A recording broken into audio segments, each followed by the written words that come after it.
Hi all, this is Alessandro Mastroianni from Sonora Cinematic, and today I'm really excited to show you our brand new, completely free virtual instrument, Aria Libera. Aria Libera is an instrument that was born through the collaboration with Film Score and Tips, a fantastic resource for media composers that I strongly recommend you checking out. There's a link below. It features the humming vocals of singer Emma Mae Price, processed through my modular synthesizer and specifically through a granular processor to get some really interesting results. The process of making this free instrument was actually documented on a series of articles that I made for Film Score and Tips, where we pretty much process this very instrument on camera. I think it's quite interesting. Have a look. Again, link below to this series if you're interested in checking it out. I must say I'm incredibly happy with how the instrument came out. I can really see myself using this a lot. In fact, I already used it on a couple of tracks.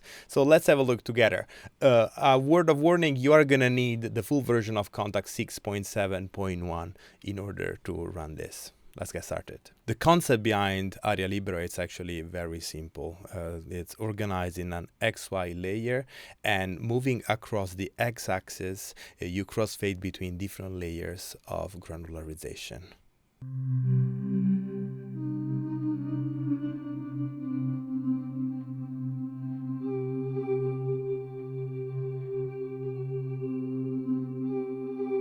Let's start moving.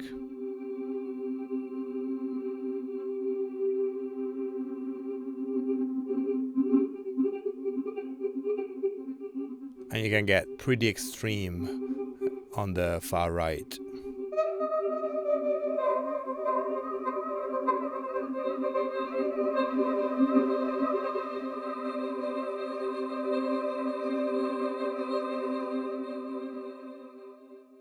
Moving along the y-axis instead, you increase the amount of diffusions, and there are a bunch of spatial effects happening the further up you go.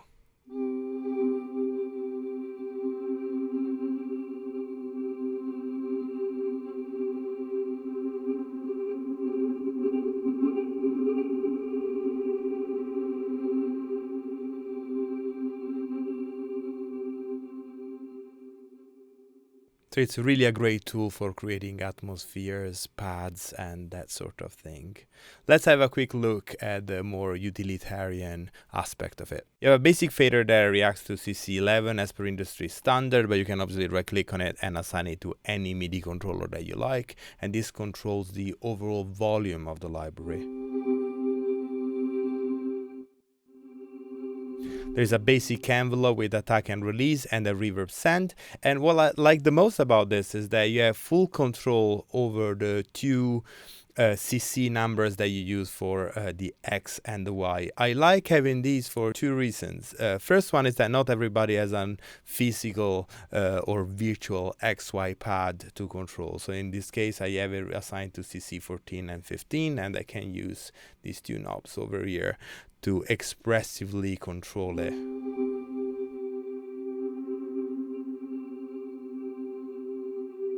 The second reason is that doing this, you have full access to automating it in your DAW, just adding two MIDI controller lanes. And finally, this also allows you to assign those two MIDI controllers to a virtual XY pad that you might have on your iPad or that you build yourself with Lemur or OSC. If you want to change the MIDI CC assigned to X and Y, you can either go on the menu and manually select the CC number that you want to have assigned to the X and Y axis, or you can select any of the two learn controllers. I turn it on, and now it's listening for incoming MIDI CC signal. And now, for example, I'm going to move MIDI CC 16 on my keyboard.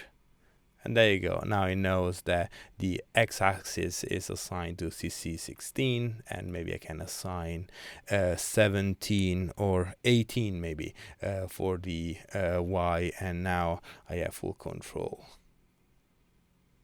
with these two knobs for over here, which is pretty handy. Now let me just revert these to 14 and 16, and let me just jam a little bit with these, and let me try it out playing some music for you.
Please head over to sonoracinematic.com to learn more and consider grabbing the instrument. As I said, it's completely free. You don't even need to subscribe to our newsletter.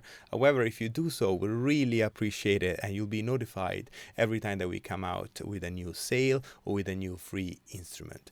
Thank you so much for watching. Please consider subscribing to the channel and I'll see you next time.